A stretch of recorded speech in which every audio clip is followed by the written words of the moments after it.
అప్పటికంటే ఇప్పుడు చాలా అందంగా ఉన్నావు.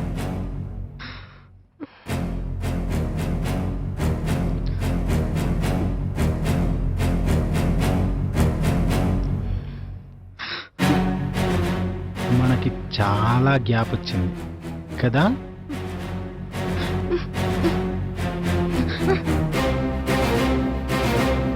రమ్య,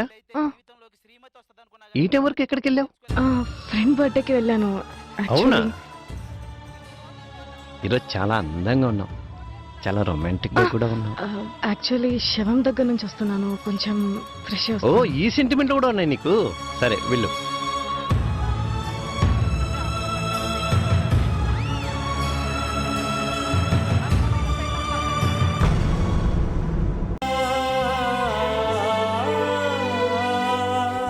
డాక్టర్, డాక్టర్, అలా జరిగింది సార్.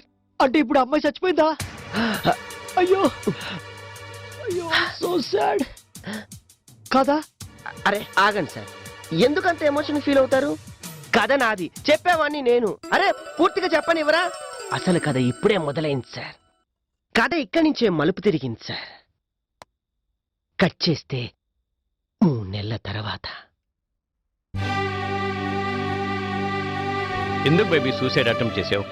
నేను ఎంత ప్రేమగా చూసుకుంటున్నాను. ఏదైనా ప్రాబ్లం ఉంటే నాతో చెప్పొచ్చు కదా.